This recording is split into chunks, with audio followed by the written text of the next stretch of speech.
is so underrated. People just don't stop and think that you literally are what you eat. And when you put the right materials in, your body can build itself to its optimal state. If I don't look at anything as a conspiracy theory, I don't question anything, then I can just live my life. As soon as you start questioning one thing, then you're like, well, what else is there? People look at me as like, oh, Miesha, you could never work out twice a day and have the muscle that you have. It's like, you're not gonna be a professional athlete, but that's not an excuse to never prioritize your health and muscle and fitness. I have 25, 35 pounds that I need to get rid of. And I went Whole30 and I started losing weight, but I didn't feel good. And after 90 days, I was like, this is BS. And I was so upset with it that I literally gained the 15 pounds I lost in a couple weeks. Welcome to the Built for Growth podcast. Today's conversation was so enlightening.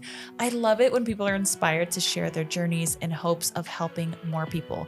And I definitely feel like that's what I got out of today's episode. My guest goes by Carnivore JT. JT has a bachelor's of science in sports medicine, master's of science in sports administration, former collegiate baseball player, Division I coach, personal trainer, and fitness manager. He started the carnivore diet 2 years ago and experienced a profound transformation, shedding 35 pounds and reversing long-term health issues such as psoriasis, eczema, acne, joint inflammation, chronic GI issues, and sleep disturbances, while also experiencing elevated mood and constant energy levels. So as you can probably guess, we talked about the carnivore diet. Is it cost-effective or not? Why do people decide to go carnivore? What being fat adapted actually means, and the positive health impacts it can have, and lots more. JT even shares with us his tips on cooking meat to perfection and his favorite animal-based recipes. I know you are going to love this conversation, and remember, whatever it is, you were built for it. JT, awesome to have you in. You just drove in. Drive was good. I did. It was good. I appreciate it. Not too bad at all. From Phoenix? Yeah, just outside of Phoenix. Okay, nice. We end up down there every so often because my fiance Johnny's family lives in Glendale. Okay, yeah. Yeah. I'm like 15 minutes from there. Oh, yeah, easy. I'm on the west side of Buckeye. I call it like the edge of civilization because there's nothing really between there and Palm Beach. But yeah, nice. Where do you get your meat from? I didn't plan to start with that question, but being where you are. So I actually did find a local one. There's Arizona grass-raised beef, and they have farms like all over the place, but they have a pickup location in Camp Verde, which is an hour and a half north of Phoenix. And I was actually camping up there, and so I bought some and picked it up. I'm not as good as I should about getting like, regenerative, find it from the farm and yeah. like regenerative, Yeah. that would be ideal, right? But at the end of the day, can be expensive. Yeah. So I still get it from Costco. I still get it from Fry's, Kroger. Well, it's still a hell of a lot better than eating the processed foods, like even the cheapest beef, right? And so I have a story of a guy who has really bad MS. And so he's in a wheelchair. And he actually messaged me on Instagram a while ago. And Instagram like compartmentalizes your messages, especially from like smaller accounts. Yep. Well, I'm kind of weird. So I will go through those requests and like scan through all the porn bots and like, just to make sure I'm not missing anything. And this guy was like, hey, I'm really glad you did a video showing like Kroger beef and like Kroger eggs because I have MS and I'm on a permanent disability and fixed income. And that's all I can afford. And I would watch some of these videos and people would go, I would feel like I wasn't doing enough. And I'm like, I don't get super emotional, but I was like, dude, like that like hits me like right here that you're over here battling through this. And this dude sent me, this is before I knew any of his story. I'm like, you got this guy who's like, feels like he's not doing enough because he's not buying the most expensive beef. And then he sent me a before and after. And this dude literally lost an entire human. He lost like 250 pounds in a wheelchair. Were you actively working together at this point? No. Or you just from following? This was just some guy. And he's like, I switched to like keto, like mostly carnivore, and this is what I did, but he still felt like he wasn't doing enough because he wasn't buying like grass-fed beef and like pasture-raised eggs. And I was like, bro, like A, you saved your life, and B, like we get into this thing where what's that quote, perfection is the enemy of good, right? Like people are like, oh, well, I can't afford it. I'm like, well, just start. Even if it's the supermarket stuff, it's still vastly better, like you said, than any of the processed crap out there. Yeah. No, that's so powerful. That's a really good quote. I like that. Say that again. Perfection is the enemy of good. Perfection is the enemy of good. That's so true. Which, sometimes, a lot of people do that, right? Yeah, they're just too afraid to start because they feel like it's too overwhelming of a task. I get a lot of people look at me as like, oh, Miesha, you could never work out twice a day and have the muscle that you have. It's like, well, okay, so you're not going to be a professional athlete, but that's not an excuse to like just never prioritize your health and muscle and fitness. And by the way, I know you've talked about how important muscle is. So let's jump into that a little bit. Why is muscle so important? So if you look at studies on longevity, and obviously like there's nuance to it, but muscle mass is one of the biggest predictors of longevity. Like you take people who have muscle mass versus don't, and longevity is extremely correlated. And when you say longevity, you're talking about length of life or quality of life? Both. Okay. Right. So the more muscle mass you have, the less falls you have. The more muscle mass you have, the less, all of these factors that go in, because as you start to slow down and as you start to age, you lose muscle mass. I forget what the exact is, but it's like 1% for every year after you turn 35. Don't quote me on that, but that's what it is, right? As you age, you start to lose muscle mass if you don't do something to actively change that. Which is why you get these people who are in their 60s and 70s and they're frail, right? Like they need help. They risk of falling. So if you were to just take one thing and be like, hey, I want to live a longer, healthier life, muscle mass would be that. And then you start going into all of the benefits to having muscle mass and the increased metabolism and just the fact that putting on muscle mass usually leads to healthier choices in your lifestyle, right? Like if I'm going to spend the time in the gym, I'm going to spend a little more time with the food that I eat. And I'm going to spend a little more time like getting other exercise in. And then it goes down. I saw one, and again, I don't know, like I didn't look into this, but it was interesting. And they showed a graph of Fortune 500 CEOs and how well their company did based on whether the CEO worked out or not. No right? way. And I'm like, I gotta look. They got a study for everything. There's so many that you can't like fact check everything. So you have to like take a little bit. You're like, okay, it can't be quite. But I mean, it just goes in like as you take care of your body, like as a professional athlete. Like, well, you even spend the that time. BDNF, right? Brain derived nootropic factor when you work out. So your brain is healthier. It would make sense that healthier CEOs, physically healthy, also equates to mentally healthy. And we do know what the myokines, right, that are released when you squeeze your muscles. They call them like hope molecules. They can fix depression. When you're sad and you work out, you feel better. Yeah, literally everything improves. And like it's literally a huge domino. And I tell people if they're going to start with your food, right? Like get rid of processed food. Mm-hmm. And then people would be surprised about how much better they feel. Then they feel better. So then they want to move more. And then they move more. And then they continue to feel better. And then they're more tired at night. And then they sleep better. And then it's just this domino that just goes down to living healthier. So my mom just turned 60 and I said, Mom, let's just start real simple. One goal, just start your day with protein. Do whatever you want the rest of the day because we can't make giant changes overnight. It's taken me years to get to the point where I'm at, where I am primarily animal-based diet. I'm not strictly carnivore. I still believe that women need more carbohydrates and things according to our cycle. And I'm an athlete, so I think I can afford a little bit more. And I like to live life, so I would say I'm like an 80-20 person. But I certainly eat a lot more red meat than I ever used to. And I certainly feel so much better than I ever used to. And my performances, even competitively, people are like, how are you 38 and still ranked in the top 10 in the UFC? It's like, well, I think there's multiple factors. I think sleeping well, I think making time for myself, but I think diet is so underrated in how much it impacts how we feel on a regular basis. People just don't stop and think that you literally are what you eat. And when you put the right materials in, put those building blocks in, your body can build itself to its optimal state. If you don't feel well, if you don't sleep well, if you have anxiety, even like skin conditions, I think there's all these ways that the body will communicate with you, plead with you, beg with you to give it what it needs. It's just up to us to interpret those things and say, oh, so now when my kids have a rash on their skin, I say, well, it can be one of two things probably. It could be like something they're wearing, which I have removed pretty much all the toxins from our home. I make our own laundry soap, so it's like maybe some kind of new fabric or something.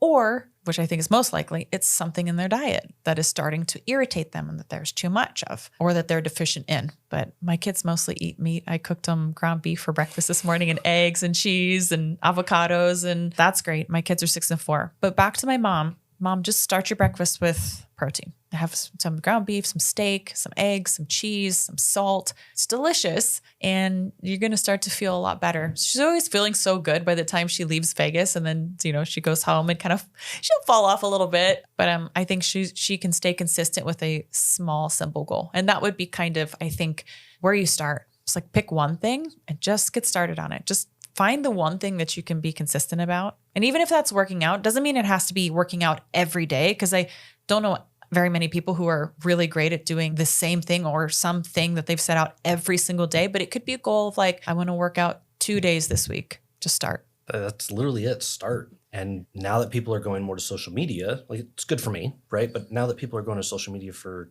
their information, they're just inundated with all of these things. They're like, well, protein, I got to get more protein. Well, I got to eat more fiber. I got to work out more. I got to do my cardio, but I can't do my cardio before I lift weights. I've got to cold plunge. I've got a sauna. That can't work. Right, I've got a red light. I've got to wear blue light blocker. Like it's just, it Too gets much. so overwhelming Yes. that they do. It's the enemy of perfection. They're like, well, I can't do that all, so I'm just not going to do it. Not do anything. Yeah. Right. Like it's easier for me to wrap my head around just doing what I'm doing and just continue it, and I'll just put it off. Yeah. Well, it's hard to make change, but I think the key to making successful change is starting small and realistic. When I meet with Micah, who's the mental coach for the UFC, he's like, Miesha, just work on load management and set realistic goals. Because I came in there thinking like, well, I want to get in the hyperbaric chamber every day this week. And he's like, let's make it 3 out of 7 days, right? Like, let's just set it realistic to make sure that you can obtain it. Don't set yourself up for failure. Set yourself up for success. Like, what can you realistically do? But then you're doing something. I think my next question to you, which I really wanted to ask you, was why are people going more carnivore? So I think there's 2 ends of the spectrum. There's the group of people, and this is a lot of the doctors, that think this is more aligned with how we've evolved, how we were created, however you want to put it. Right? Like it's a more species appropriate type of diet. On the other end of the spectrum, it's the people that are like, I think there's a bunch of crap in all of our food, right? Like there's toxins in our food. I think there's toxins everywhere. And the best way to get rid of all of those is to basically go animal products. Then there's the people in between that see all these stories, right? Skin conditions. Nobody tells you that diet and skin conditions. Like if you break out with hives, they're like, oh, let's do an allergy test. But you go in with psoriasis, you go in with rheumatoid arthritis, you go in with, eczema. Most of them don't do anything about diet whatsoever. You go to a dermatologist and you walk out with a prescription before they even ask about your diet. Or if they do ask about their diet, it's like, so what do you eat? That goes most across the board for anything, not even just skin conditions. Our doctors really, most of them are well-meaning, but they're not schooled on nutrition or not hardly at all, very little. And I've had many conversations ad nauseum with many doctors who are great people and they mean well, but if they want to be educated on nutrition, they have to do it on their own time. They won't get it for the education that they paid for. Yeah. And that goes back like to our entire system, but the reason people are going is people are overcoming these lifelong conditions. And you start out seeing the extreme ones, right? So Michaela Peterson would be an extreme one. Jordan Peterson's daughter. Mm-hmm. She was diagnosed with rheumatoid arthritis at the age of like 12. Yeah. Like she was the first child in Canada to be on RA medication, which is horrible for you. Like it destroys your immune system. And if I understand rheumatoid arthritis correct, they consider it an autoimmune disease. But like, why would your body be at war with itself? Like, could it be doesn't have what it needs, the building blocks? I think it could be from 2 things. Either it could be chronic stress or it could be not what you need from your diet, right? There's always more than one thing that goes into it, but diet's a great way to start. And nobody, like, if you Google autoimmune, they'll be like, oh, it's genetic. You can't do anything about it. Right? I don't like believe type 1 that. Diabetes, rheumatoid arthritis, like all of these things. And then she had major depression and she ended up having mold toxicity. And she went to the extreme, like lion diet, right? She's just ruminant meat, salt water. That's it. And she has a life now. Bless her heart. Right? Like I don't she think has I can family. ever do She has that. kids. Right, yeah. But a lot of people end up carnivore because that's their last hope. There was a guy, Bradley Marshall, who has pictures just absolutely covered in psoriasis. Worse than what you see on those commercials. And he went animal-based, and after 2 years, it completely cleared up. And people are going, like, this is worth trying. I don't care what it is. I will try it. Mm-hmm. Because I've been to dermatologists, and I've gotten 15 prescriptions, and I've been on steroids, and I've been all this stuff, and none of it works. Well, and the diet doesn't suck. It's not like you're asking someone to eat rabbit food all day. Those are the diets I think people can't stick to. Now that I've gone animal-based, I truly believe I will never go back. And there's a lot of diets that I've tried that I'm like, nah, this just won't work in the long term. I look at my diet and I'm like, I could do that for the rest of my life.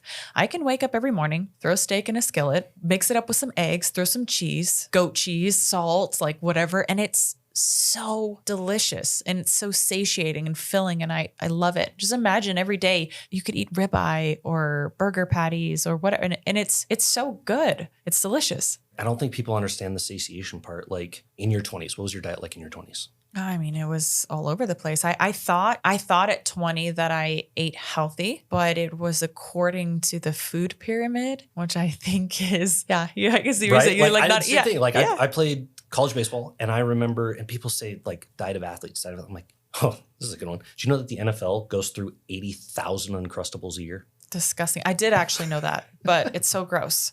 Like, Well, athletes think that they can get away with it because they burn a lot of calories, but it's not as simple as calories in and calories out. I look at those as the macros, but what about the micronutrients? We're talking about the vitamins and the bioavailability of the nutritional part of your food. Can you get carbs and calories and sugar to burn from Skittles? Yes. But if you eat a sweet potato, you're also getting beta carotene and, all these other vitamins and things that you wouldn't get from just a pure sugar source that's had all the nutritional value. So yes, your body has energy, but does it have ability to repair, maintain, build, or thrive? No. I couldn't make an argument that eating processed foods will give you the ability to thrive. You can live. I also think that it will shorten your lifespan in the long run because there's a lot of stuff that your body shouldn't have to filter out. Our bodies are pretty good at dealing with toxins, but come on, like this, it's just too much. yeah, and it's super weird, all this pushback. Like people will get on social media with millions of followers and try and defend all these things individually. And I think it's a huge problem with our food and health industry as a whole, where we try and take these individual ingredients like diet sodas, right? That's a huge one. You'll see hundreds of people with millions of followers opening up like a can of Coke and being like, this is totally fine. Like, hey, check out this study. It was actually better for weight loss than water. Like, check out this. Like, in order to get a toxic response from drinking this, you'd have to drink 15 cans a day. And you'd have to do that for months on end. And then they'll come in with the dose makes the poison, and blah, blah, blah, blah, all these things. But the problem is it's a carcinogen. It's literally classified as a carcinogen by the World Health Organization. Not that it prescribes the World Health Organization. Right. But even they say potential carcinogen, right? It could cause cancer. But you have a little bit from this that you drink. And then you have the preservatives in the food that you eat. Do you know there's 12,000 different chemicals that are approved to go in food? Oh, yeah. And over in like Europe and stuff, it's still like 700. It's only 700 ingredients. That's why they don't have all the, red 40 and yellow 5 and blue whatever. And so many, there's not enough resources to have studied every single one of those ingredients too. Like they're not studied as far as like safety in the long term. I feel like that not enough quality studies.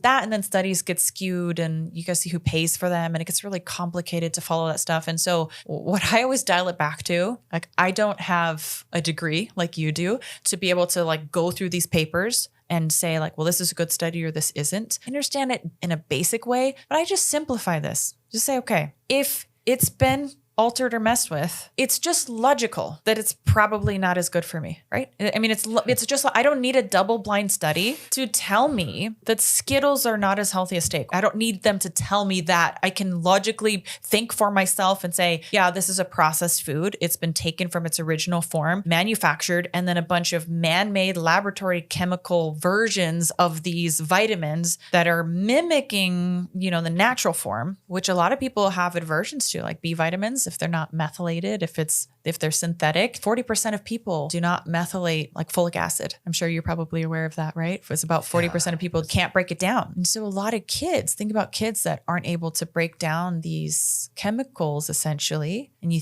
look at the box and you think you're feeding them all these great healthy vitamins. They're fake. So it's just more to think about and then nutrition than simply calories. And like, you've got to think a little deeper than that. Yeah. And that's like, you say the common sense, but it's just like, I swear it's not common sense. And so when I started getting into it and like reading papers and realizing that nutritional sciences it's just the nature of nutritional sciences is you can't be exact, right? Until you start cloning people and you take twins and lock them in metabolic wards for 20 years, you'll never actually know. First of all, how we do studies is poor. That's not the fault of the researchers. Like they're doing the best they can.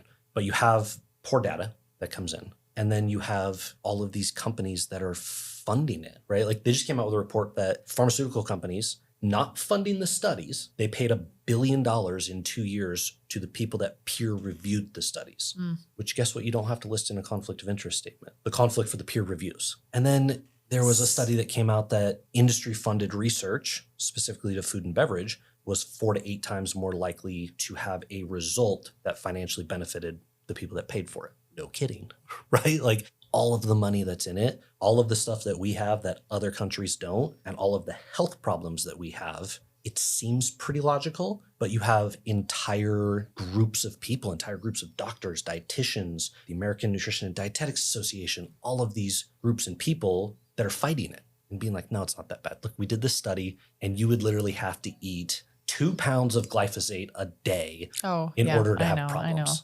And it's like, oh, am I going to choose to believe that and trust someone, or am I going to start to think for myself and just say, hey, I probably don't agree with that and it's probably not the best for me. And so I'm going to do the best that I can to eliminate that. I'm not going to trust it blindly. It's unfortunate because I think there are a lot of very busy people out there and they're doing the best that they can. And they think that they're feeding their kids well and healthy. And this is by no means judgment or a knock on parents who are trying to do right by their children.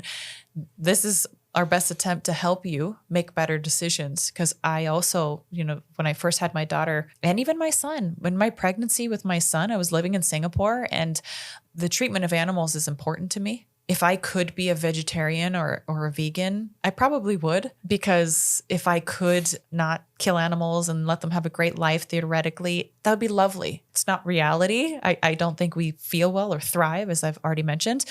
But I think that animals were here to feed us. I think that they should also be respected in life and also in taking their life in the best, most humane way possible. They should have a great life living the way that they naturally should. That's ideal.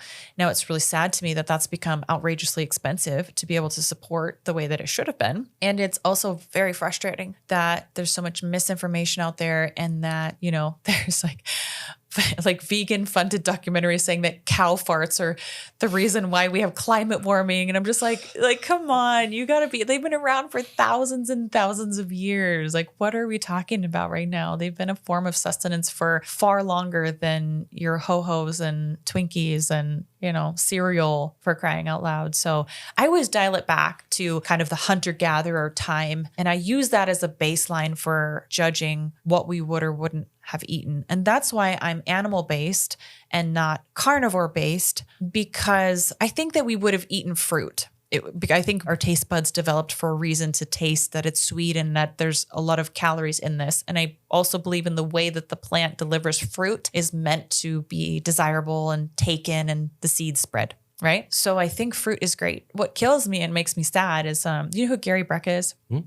So he was talking on Instagram about a study that was done where they took conventional strawberries and they juiced them, took the juice, and they tested it for the levels of pesticides. And they found that they could effectively respray a crop with how many pesticides were in the strawberries. And this is what drives me nuts, is that parents are out there working hard. The economy feels like it's upside down and people are struggling to make ends meet and they try to buy something healthy for their kids. And it's essentially been poisoned because it's been messed with. I mean, I think this is probably a big reason why people are trying to, when they find out like carnivore diets, like how much it can help their health. But also let's talk about the affordability of it, since we're kind of on that topic. So is it affordable to eat as a carnivore or animal-based? It's actually way more. And so way more affordable. Okay. So I actually had a couple of videos do really good. I don't like doing what I eat in a day because I feel like it's oversaturated. So I started doing the what I eat in a day, but also including prices. And immediately I get people like, you're lying.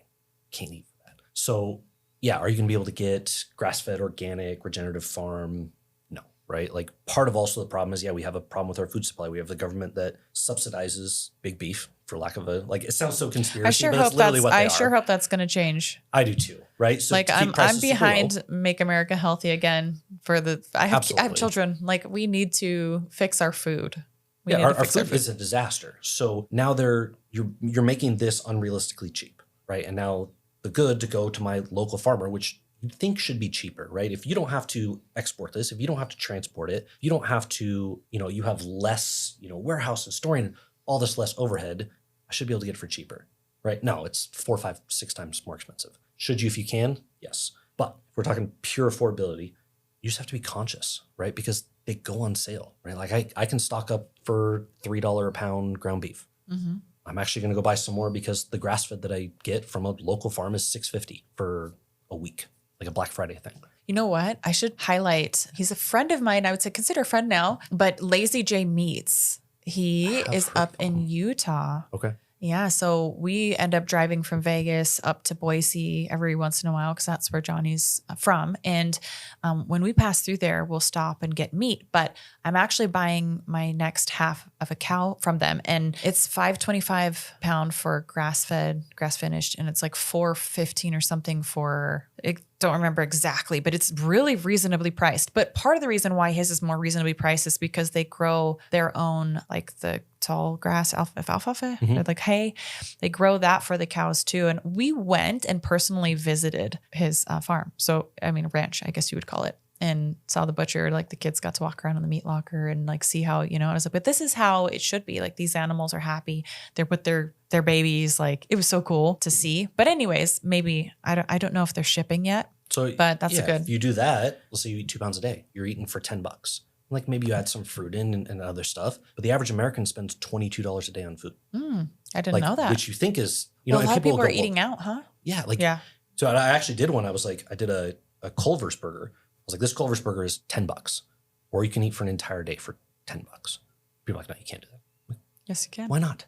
Right? Like, yeah, you can choose which ones you want to do better. But at the end of the day, if you take a look at sales, you can buy steaks for $4 a pound. You can buy ground beef for $3 a pound. You can buy eggs for $2 a dozen. And people across the country. Or if you can get chickens, even better. They'll eat all your scraps. Like, chickens love meat. I feed my chickens leftover meat all the time. Or like steak bits. I'll give it to them. They go crazy for it. They're not herbivores. Like, no, they're not. They eat insects. They eat snakes. They eat like...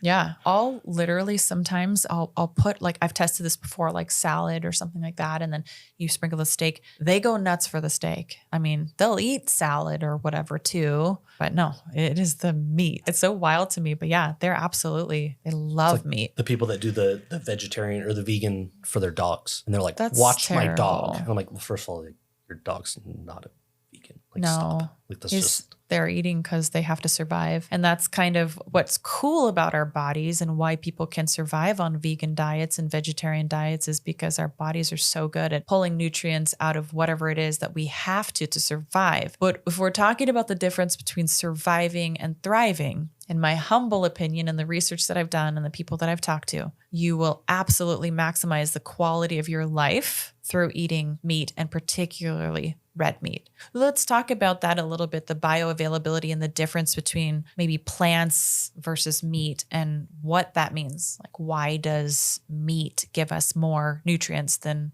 plants? So it's actually funny. When I first got on carnivore, I'm totally for fruit. I'm not anti-fruit at all. Really, the only reason I'm carnivore is because I felt a little bit better than animal-based. I feel great animal-based. Well, can you clarify about the difference between carnivore and animal-based? There's kind of, people will clump animal-based into carnivore a little bit. So animal-based is going to be you're focusing on your animal products, like particularly red meat, milk, eggs, dairy, raw if you can, animal-based products, right? Yeah. And then you have your honey and your fruit, and for the most part, no vegetables. Like that would be the big difference between keto and animal-based is you eat carbs from fruit and you don't eat as many vegetables. Yeah, when you're doing animal-based. When you're doing animal-based. Okay, yeah. I'm definitely animal-based. Yeah, and I love animal-based. I felt that being completely fat adapted was a bigger game changer for me because I could go hours without eating, right? Like I ate 6 eggs before I left. It's now, your time, it's 3:00. But I mean, it's been 8 hours since I ate and I'm fine, right? Like I have snacks, but I probably won't eat them. But as somebody who used to be an athlete, I would have to eat like during games. Mm-hmm. Like middle of games. And a lot of people mistake that and think that's because they have a fast metabolism. I hear that all the time. Oh, my metabolism's so fast. I'll eat and I'll be full. And then 30 minutes later, I'll be hungry. And I'm like, oh, it's actually probably a sign that you're not fat adapted. So right before we move into fat adapted, I want to say carnivore is like strictly meat and eggs. Yeah. So carnivore is meat, eggs. People will tell you dairy is tolerated. I actually eat a lot of cheese. Okay. I love cheese. I found that if I get better quality cheese, I don't have any problems with it. And then what do you mean by better quality? Like A1, A2 or? No. So I found that I always thought I had problems with cheese, right? Like with dairy in general. If I wanted to lose weight or cut up, I had to get rid of dairy. If I was having like acne breakouts, I had to get rid of dairy. What I found is if I just went from your generic store brand cheese and just bought a little bit better, like Tillamook or even Tillamook, right? Or the Costco section that is like the specialty cheeses, I would have no problems whatsoever. I wonder why that is. Why do you have any idea why that would be? So part of it is, and I did a video that blew up on this. I went to the shredded cheese section at Costco and they had mozzarella. I don't normally buy shredded cheese because they have anti-caking agents in them. Yeah. The cellulose. They had seed oils in there. And I was like, what? Why on earth do you have a seed oil in shredded cheese? There's the number of people that are like, oh, it's clearly stated for anti-caking. I was like, go find another one. Go find another cheese that has that. It doesn't need it. Insanity. Why? And so, looking at a package, it looks the same. Mm-hmm. But yeah, there's a marked difference based on the quality of cheese that I'm eating. So I eat plenty of cheese. Some carnivores who are stricter won't, but typically animal-based with dairy as tolerated. And then the far end of it is lion, which is ruminant meats, salt and water. Okay. Thank you for clarifying that. Okay. So let's jump back to fat adaptation and what that really means. We've been conditioned that we have to have carbs for energy. Like if I hear one more person tell me that carbs are your body's preferred energy source and tells me that you have to have carbs for performance and you have to have carbs for, like, I'm going to lose my mind. Is that one of your favorite things to debunk? That was another question I had for you. What do you like debunking? That has been the one Carbs. lately. Like, and I'm not anti-carb. That's the thing. But carbs are like the lighter fluid on your fire, and fat is like the 6-hour burning log. Yeah, if you're fighting, sure, utilize carbs. If you're doing endurance sports, sure, utilize carbs. But our body is specifically made to be able to produce ATP from either fatty acids or pyruvate, which comes from glucose. And ATP is like the body's energy, just so people know. It's your energy ticker. Like ATP is what makes everything move. You can use both, right? There's no like, people will say preferred because the body typically, will go to it first. There, will get carbs first. That doesn't always necessarily mean that's the most optimal, right? Drink alcohol. Guess what gets metabolized first? Alcohol, right? Right. Doesn't necessarily. Right. Sometimes it could be, if you think about it, of elimination of like what your body wants to get rid of first. You could also think of it that way. It's like, oh, I'd rather get rid of this and hang on to this because this one is going to be more sustainable. So we'll use up this quick burning energy because it won't really do anything for us in the long run. And we'll hang on to the more sustainable energy. Yeah. And so when you have those inputs for producing energy, ATP is a quicker process with glucose, right? But you produce less ATP. That's a slower process, but you produce vastly more. So when people are talking about being fat adapted, it means I don't have these crashes, right? Like, I don't know how many times in my life I've felt like low blood sugar, like that feeling you get of low blood sugar where I need to eat because I am running out of energy, especially if you're trying to do something athletic, right? That's why powerlifters call it hitting candy, a wall, right? Like they have candy because they're like, oh my gosh, I need this. Well, that's because you're solely relying. It's literally, you're just squirting lighter fluid on your fire. And as soon as it goes down, you got to squirt it with more lighter fluid. You just do that all day. So if you don't eat consistently, you're going to have a hard time, which is why people think that they need carbs, because when they cut those carbs out, they're in for a bad time,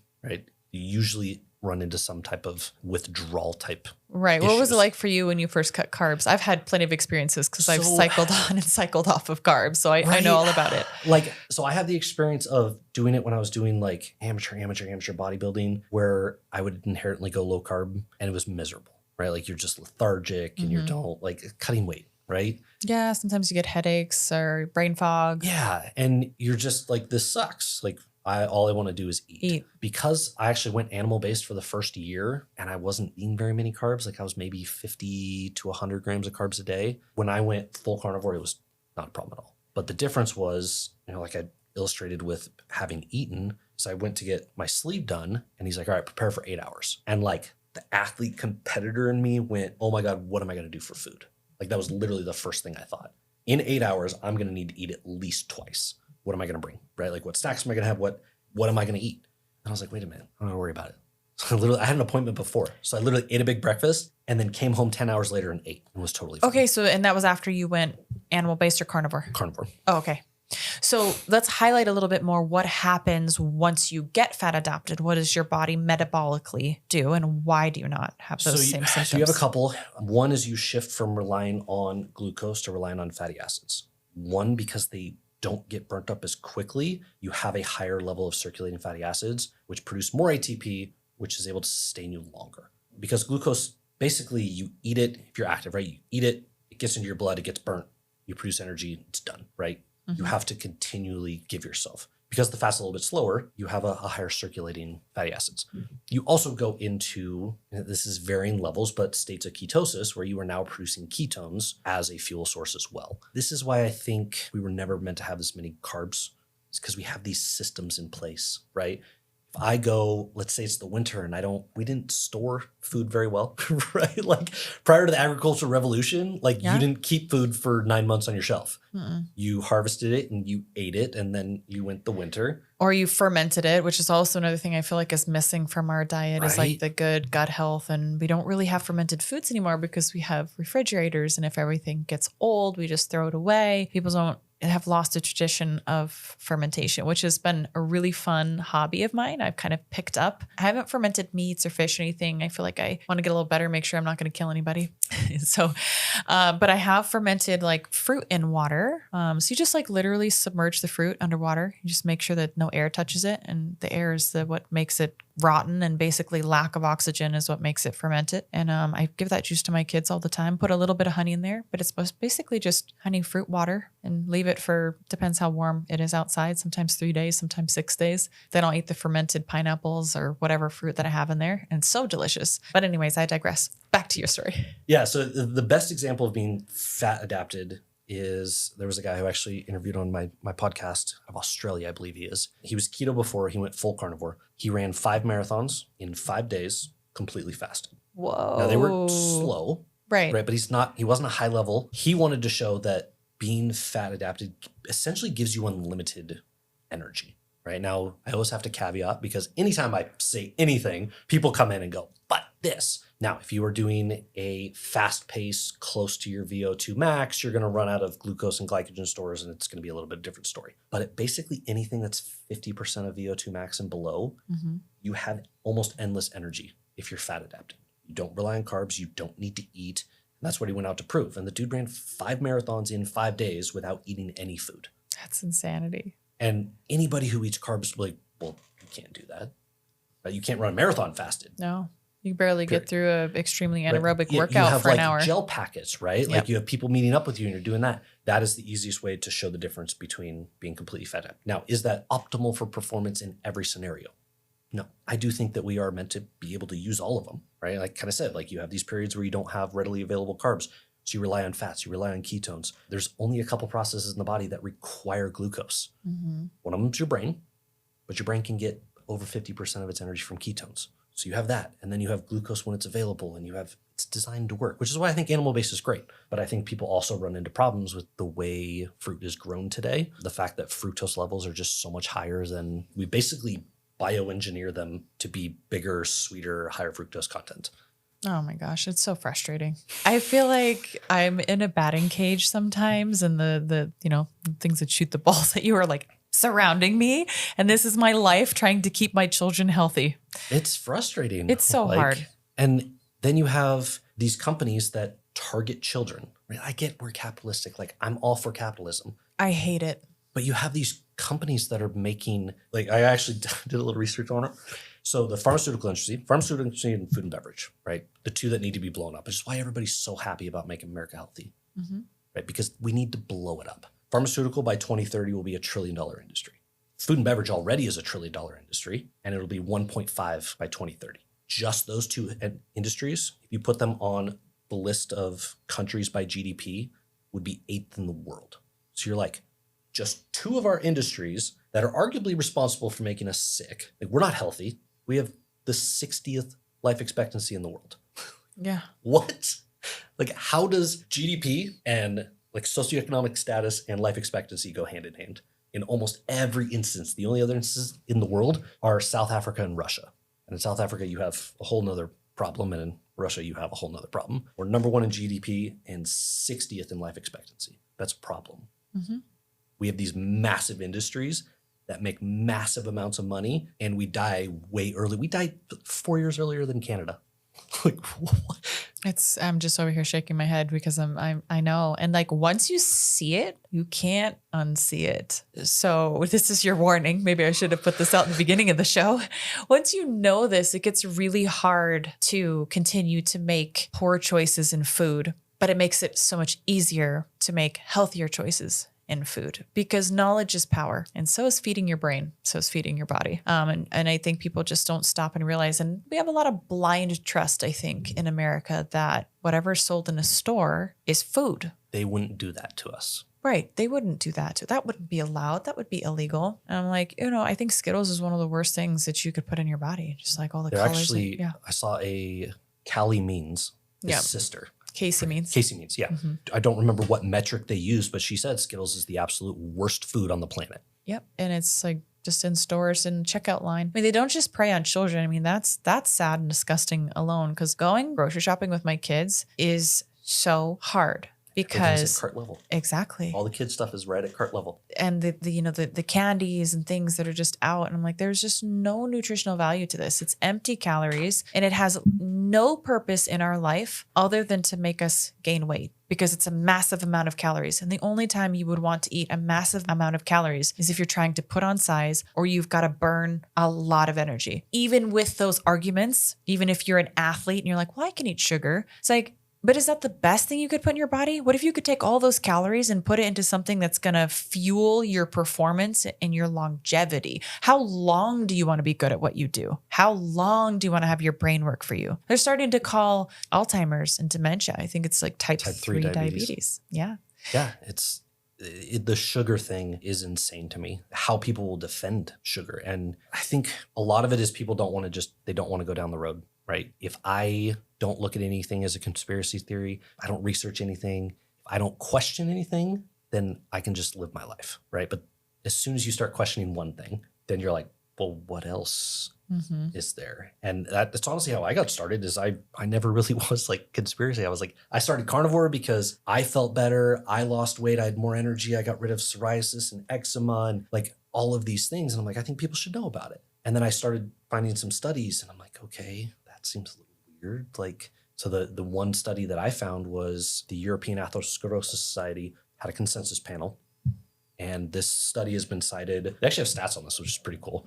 Almost 800 times more than a typical study in this field, right? Everybody references it. And they came out and said LDL causes heart disease, right? Now that's a whole discussion, but LDL causes heart disease. And we should treat it with all of these proven safe methods. Medications, statin therapies. And I went and looked at the conflict of interest. If anybody's ever looked at a study, a conflict of interest is super small. It's like this person got paid for lunch at a conference they did by this company, or this person once consulted. This conflict of interest is over 750 words long. There's 9 pharmaceuticals listed over 100 times individually. And guess what? They all make a LDL lowering drug. And all those drugs have made over $250 billion. And all those companies have paid out like $20 billion in fines. I was like, do we not see this as a problem? Now, it could be, right? It still could be true. But you're telling me that all of these people that they picked for this panel to give a consensus statement have all been paid by the people that benefit the most. Right. And then once you start looking into it, you just get sick. Start to question it. So you touched on it a little bit. You said, what happened when you went animal-based, but could you elaborate a little bit on maybe what inspired you to try that and then what you kind of got out of it? So it was actually Vegas. I was like an athlete my entire 20s, and then I was a personal trainer, and then I was a bodybuilding competitor. Like I was the guy that had abs from the moment you could have abs all the way through my 20s. Then I got married and started working 60 hours a week and had kids and dad bod. And I was like, I'm done.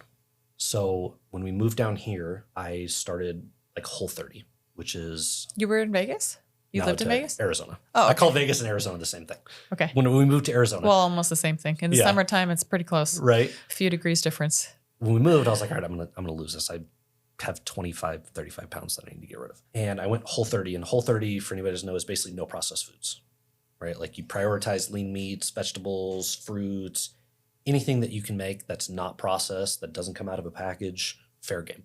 And I'd used it in the past and I started losing weight, but I didn't feel good, right? Like I was like, man, I bloat after every meal. I don't have energy. I just don't feel good. And after 90 days, I was like, this is BS. I was super strict. That's what I'm talking about. Like where you're like, I don't think I could do this forever. Like this diet. I was super strict for 90 days, like not even picking the leftovers off of my kids' plates, like nothing. And I was so upset with it that I literally gained like the 15 pounds I lost in a couple weeks. We came to Vegas for an anniversary trip and I didn't feel good. I like felt terrible after every time we ate. Like, okay, I gotta change something. And so my wife had been sending me Paul Saladino videos. I love Paul. She's like, he's quirky. Yeah. But he's just a little polarizing, but I feel like he's mostly on the right track. And I think he has good intentions. He has good intentions, right? Yeah. He is on podcasts saying, if you thrive vegan, do it. Mm-hmm. I don't care. Just want people to be healthy. Do I think you'll be better? Animal-based? Sure.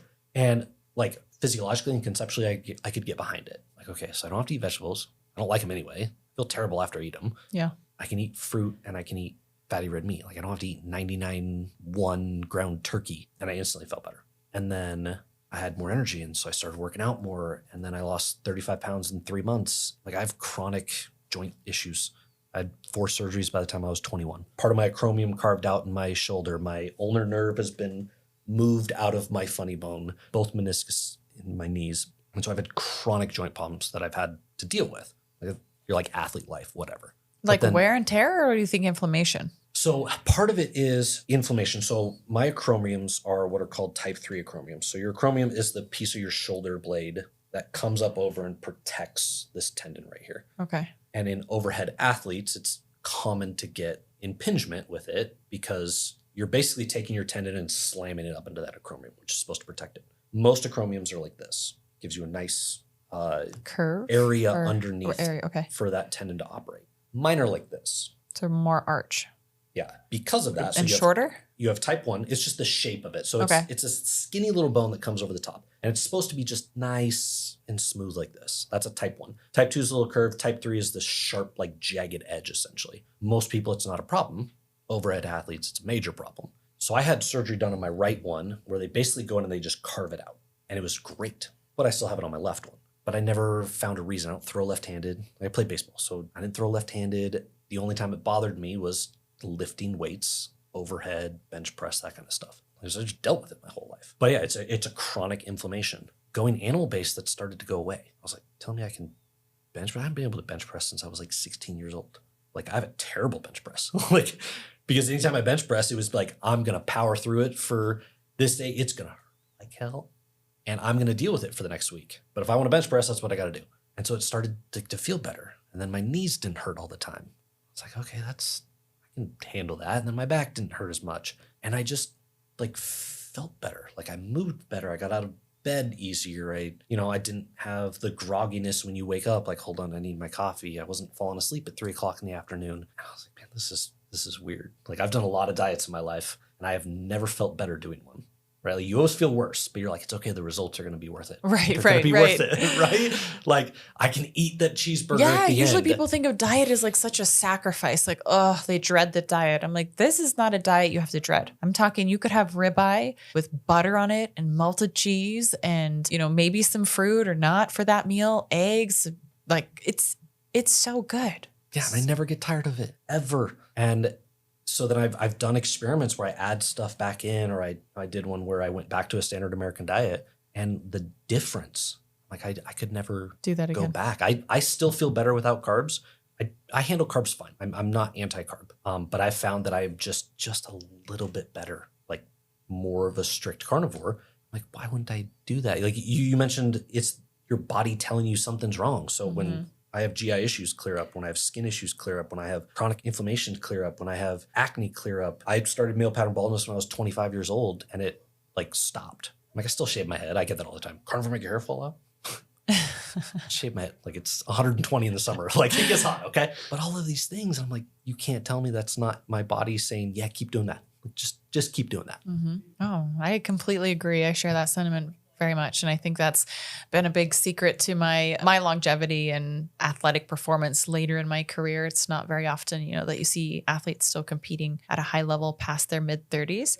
And I do think that this switch, although it came later in my life, has benefited me tremendously. I also sleep really, really well. There are other things I think that factor into sleeping well, but diet is absolutely instrumental in everything that I do, including my recovery. And when your body gets what it needs, it can relax. When your body doesn't get what it needs, it's going to be stressed out and telling you, hey, I'm hungry. I need more food. I need more nutrients. I'm stressed out. I need more.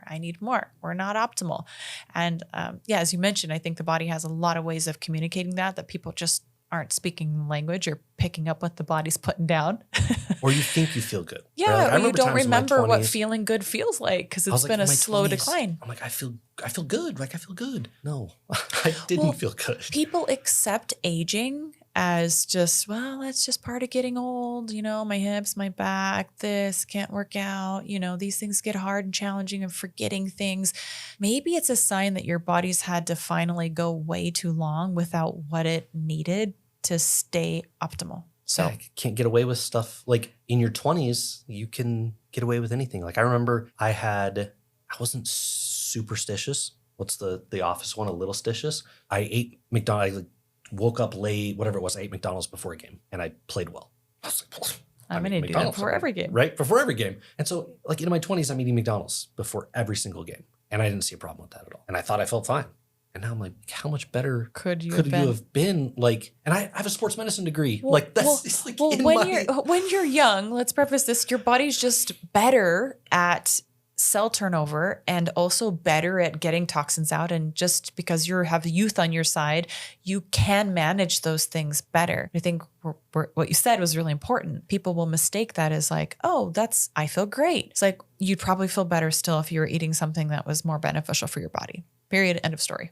Like that's, so can you get away with it when you're younger? Yeah. When you'll start to notice it though, is as you age, when the cognitive decline comes and the osteoporosis comes and the tooth decay and your eyesight starts to go and all of these other signs really start to rear their head, just give it some food for thought that it could be because your body has been nutritionally deprived for a long time. If you are not prioritizing nutrition in your food. And again, I'm not anti-vegan or vegetarian. I also share that I think it's more optimal to eat meat. I think we were meant to eat meat, but if you can make it work for you, I have a really good friend of mine who she's in her mid-30s and whatnot, and she's vegan and she still competes and she seems healthy otherwise, so I'm like, all right, if it's working for you, great. But yeah, food for thought, literally, to think about what you could gain from eating animal-based. So let me ask you, sort of in closing, we'll wrap up here.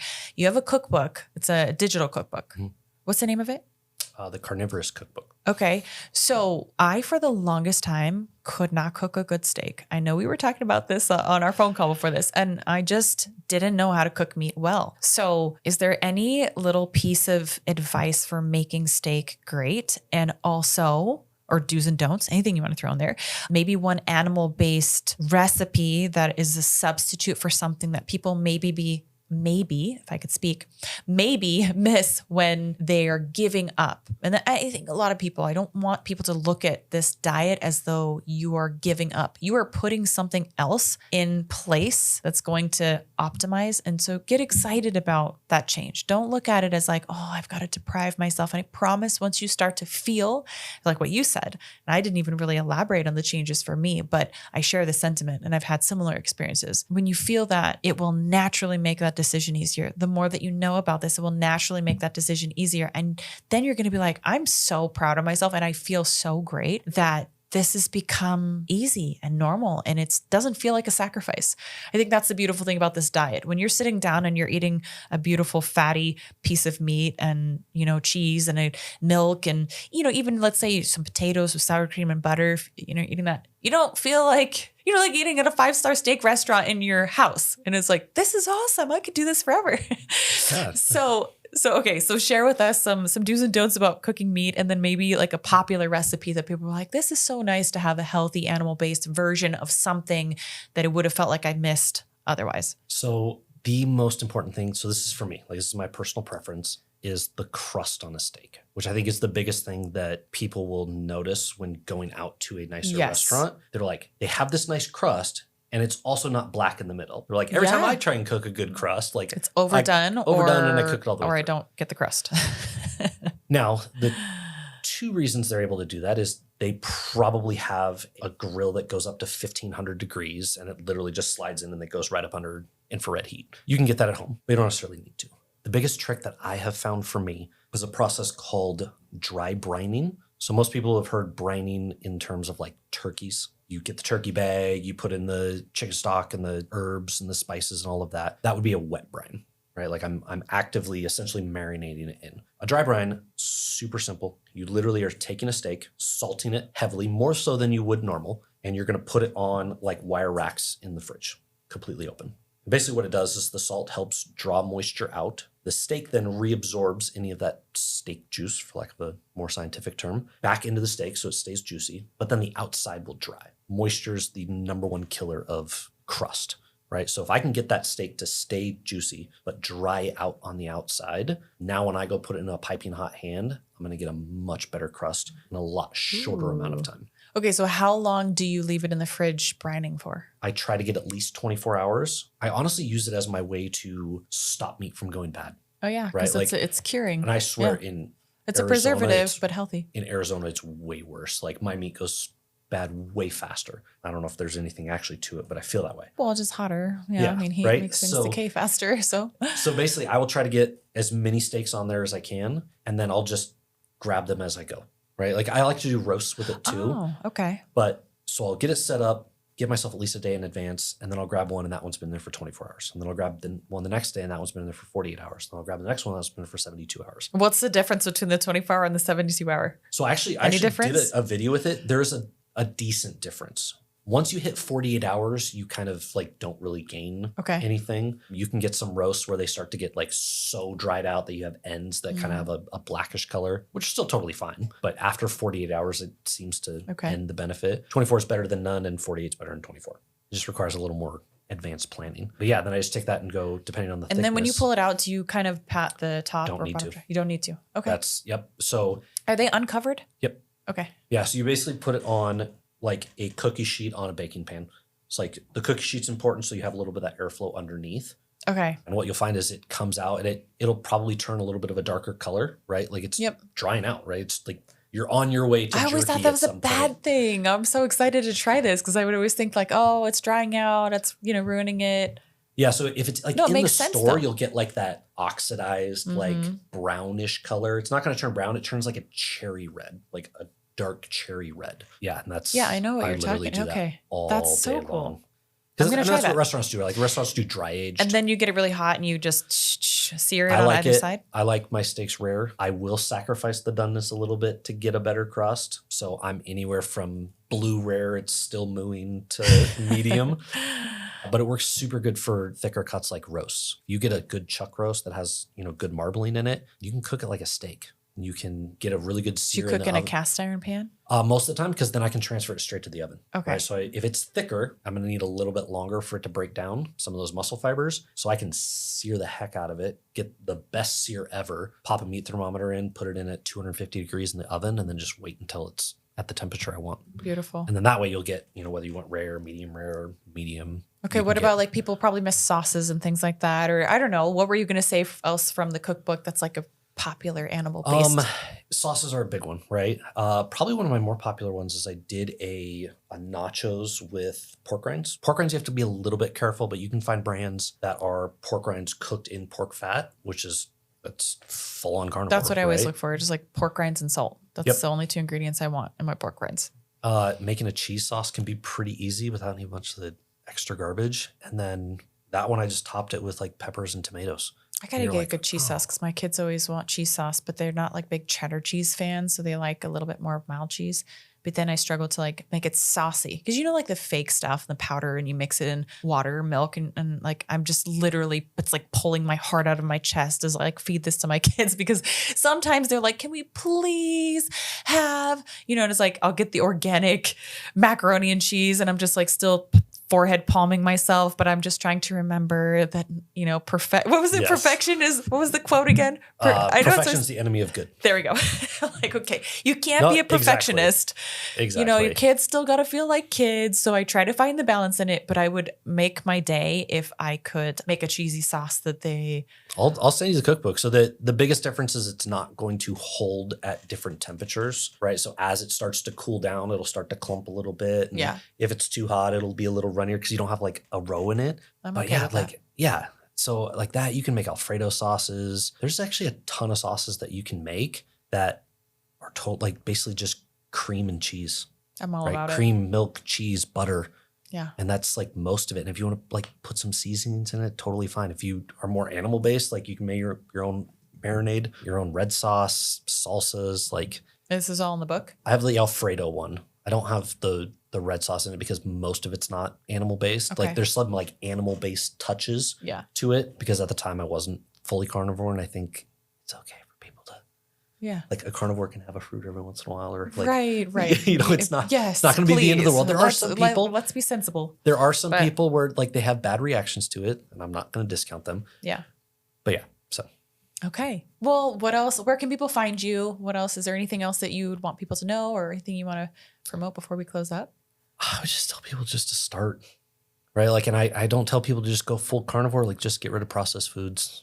Yeah. Like that's the number one thing you can feel. Like when you get rid of processed foods, then you can look at ingredients and go, I'm just going to go out on a limb and say these 54 ingredients that I can't pronounce that don't need to be in there aren't making me feel very good. Think how expensive a box of cereal is by weight. You know, I'm just thinking about that back to the price thing too. I mean, you're really going to get more bang for your buck. That I can promise. Way more. And you're actually full. Like I will say this to the end of the day. I've had 6 eggs today and some cheese. That's it. And I'm fine. Same. I can fast and still function and feel great. And sometimes I forget about eating until, 2. And I'm like, oh, that's a normal thing for me all the time. And it's just not a focus because I'm like, I feel good. I'm operating well. I don't feel like I'm missing anything or I need anything. And then I'm like, oh, okay. Yeah. Did a fasted workout today. 2:00. Yeah. Okay. I'm ready to eat, and then I'll have a great big meal and then I'll have some more, meat or liver at the end of the day. And oh, it's great. And then some days I wake up and I'm like, oh, I'm just hungry. I'm going to eat. I just try to listen to my body, but I do find that when I give my body these fat adapted foods, that my body just runs more efficiently and I don't need to eat as much and I feel way better and food doesn't rule my life or mood. It doesn't give me the ups or downs, or I'm not tired after I eat a meal. That's a big thing too. I know if I eat a meal with carbs or if I eat a dessert, I will certainly have a slump. I know we've normalized it so much. The stretchy pants at Thanksgiving, the like afternoon nap after Christmas lunch, or like, everybody's like, oh, that's normal. It doesn't, it shouldn't be. It's only normal because it happens to so many people. So by definition, you could call that normal, but it's not how it was meant to be. No, I agree with that. So thank you so much for enlightening people today. I really enjoyed hearing about your story. I think you're an incredibly intelligent man. I love following you. By the way, at JT Carnivore. Carnivore JT. Carnivore JT. That's correct. And do you have a website? I do. It's The Inner Carnivore. It's also the name of the podcast. Luckily, there's not a whole lot of Carnivore JT. So if you literally just Google it, like I made a goal to get on pretty much every social media platform. I don't like most of them, but I am on there. Necessary evil. I know, right? Like you got to do it. But yeah. That's great. All right. Well, thanks for having. All right. Thanks for having me.